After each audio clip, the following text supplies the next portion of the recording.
Oui, on peut tous constater, notamment depuis ces 6 dernières années, ça correspond à un mandat local, la perte d'emploi, le désastre économique qu'on a subi à Saint-Florent-sur-Cher et aux abords de Saint-Florent, plus largement dans notre canton, mais très touché notre commune, a été notre commune. Ça représente, on a chiffré à bon poids 400 emplois. Alors, bien sûr, l'emploi, ce n'est pas la compétence d'une commune, mais s'il n'y a plus d'emploi, l'emploi industriel, mais s'il n'y a plus d'emploi industriel, il n'y a plus de commerce, il n'y a plus d'artisans, il n'y a plus d'associations, il n'y a plus de vie dans notre commune. Donc c'est évident que c'est pas une obligation, mais on va s'en préoccuper et on s'en préoccupe. Bien sûr, il y a quelques bonnes nouvelles, on les prend, on ne va pas cracher dessus, on les prend. On nous annonce l'arrivée de la bourrellerie sac de luxe de la chapelle Saint-Ursin à Saint-Florent. Et puis on a la société Palex, c'est un déplacement, ils se sont déplacés. Ça ne va pas créer d'emploi, ils se déplacent d'un endroit à un autre. La chapelle Saint-Ursin, ça va créer guère d'emplois non plus, parce que c'est surtout les emplois de la chapelle qui vont venir là.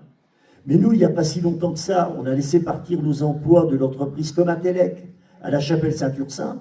Puis maintenant, on va faire venir des emplois de la chapelle Saint-Ursin, délocalisés d'un endroit à un autre, c'est des habillés Pierre pour habiller Paul, dans un bassin de vie dans lequel, ma foi, on appartient, parce que Saint-Florent, c'est le bassin de vie de Bourges. On est coincé entre Issoudun et Bourges, mais on est plus, nous, Saint-Florent, tournés vers Bourges que vers Issoudun. Donc, je trouve que c'est dommage qu'on s'amuse, j'allais dire, à chiaparter des entreprises comme ça d'un endroit à un autre. Ça crée rien, quoi. Ce qu'il nous faut vraiment, c'est de la création, c'est amener des entreprises. Nous sommes à 12 km de l'embranchement d'autoroute, dans un cadre de vie qui pourrait être agréable. Moi, je ne comprends pas. On a ce qu'il faut pour faire venir des entreprises.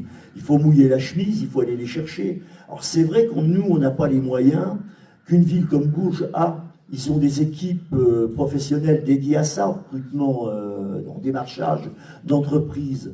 C'est pour ça qu'en développant plus de coopération avec l'agglomération de Bourges, je ne dis pas que tout de suite, il faut quitter Ferchères pour aller à Bourges, mais ça n'empêche pas pour autant de produire du commun, d'avoir des conventions en partenariat, on en a déjà d'ailleurs, on doit en avoir beaucoup plus. Et puis peut-être qu'à un moment ou un autre, ça se posera de rejoindre l'agglomération de Bourges. Moi je ne dis pas pour demain, il faut d'abord créer les conditions. Mais si ça doit se poser, je pense que c'est un sujet qui est important, trop important, pour que ce ne soit pas les habitants de la commune qui en décident.